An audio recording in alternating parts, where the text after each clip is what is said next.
Il y a des moments où l'on croit avoir atteint un sommet, un point d'arrivée. On se dit que maintenant que l'on a traversé certaines épreuves, tout devrait être plus facile, plus clair. Mais avec le temps, je suis arrivé à comprendre que ce n'est jamais le cas.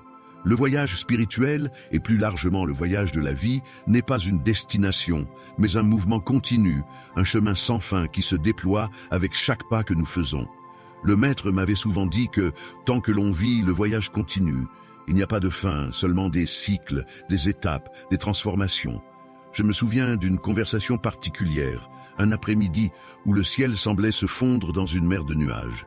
C'était l'une de ces journées où tout semblait à la fois calme et en suspens, comme une respiration suspendue dans l'univers. Le maître m'avait regardé, un sourire énigmatique flottant sur ses lèvres, et il m'avait dit « Tu cherches une fin, mais le chemin n'a pas de fin. Ce n'est pas un chemin que l'on parcourt avec un objectif fixe. Il est là pour nous transformer à chaque étape. » À ce moment-là, je pensais comprendre, mais je n'avais pas encore saisi toute la profondeur de ces paroles. Je voulais croire que l'illumination, l'accomplissement, la réalisation spirituelle étaient des moments spécifiques, des sommets à atteindre. Et pourtant, chaque fois que je pensais être arrivé, une nouvelle porte s'ouvrait, m'invitant à entrer dans un espace encore plus vaste, encore plus inconnu. Il n'y avait pas de fin, seulement de nouveaux commencements. Le maître me le rappelait constamment. Chaque étape de ton voyage est une opportunité de te découvrir un peu plus profondément, de te laisser aller davantage, de te libérer encore. Ces paroles résonnaient en moi comme un défi constant. Je compris peu à peu que la vraie question n'était pas « quand vais-je arriver ?», mais « comment vais-je vivre chaque moment de ce voyage ?» Le maître m'encourageait à embrasser chaque étape, à ne pas chercher à fuir les difficultés, mais à les voir comme des occasions de croissance. Cela semblait contre-intuitif, car dans notre société, on nous enseigne constamment à fuir la souffrance et à rechercher le confort. Mais, dans l'enseignement du maître, la souffrance n'était pas quelque chose à éviter, elle faisait partie du voyage. Ce qui comptait, c'était la manière dont on choisissait de la vivre. Au début, je résistais encore. Je voulais des réponses définitives, des solutions rapides.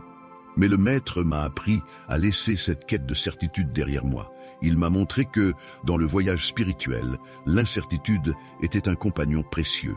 C'est dans l'incertitude que la vérité se révèle. C'est dans l'inconnu que se cache la véritable sagesse. Chaque moment de doute, chaque épreuve, chaque incertitude devenait alors une occasion de m'ouvrir davantage à ce que j'étais réellement. C'était comme si chaque étape de ma vie m'invitait à une nouvelle forme de compréhension, à une nouvelle forme de conscience. Je me souviens d'une période où je traversais une série de pertes. Des amis s'étaient éloignés, des projets que j'avais tant espérés s'étaient effondrés, et je me sentais perdu, comme si tout ce que j'avais construit s'effritait sous mes pieds. C'est à ce moment-là que le maître m'a dit, avec une simplicité qui m'a frappé, « La perte fait partie du voyage. La vie te dépouille pour que tu puisses découvrir ce qui est vraiment essentiel. » À cet instant, j'ai compris que la souffrance n'était pas le contraire du voyage, mais qu'elle en faisait partie intégrante. Elle était une partie du processus de purification, une étape nécessaire pour aller plus loin. Le voyage spirituel, m'avait-il expliqué, ne consiste pas à fuir ce qui est difficile, mais à l'intégrer, à l'accepter, à l'embrasser. À chaque étape, nous sommes invités à laisser tomber nos anciennes croyances, nos peurs, nos limitations. Nous sommes invités à abandonner tout ce qui ne nous sert plus, pour que notre être puisse se déployer dans toute sa puissance. Et parfois, ces abandons sont douloureux, mais c'est seulement en les acceptant que nous pouvons avancer avec légèreté. C'est comme si, à chaque perte, une nouvelle version de soi-même naissait, plus authentique, plus alignée avec la vérité.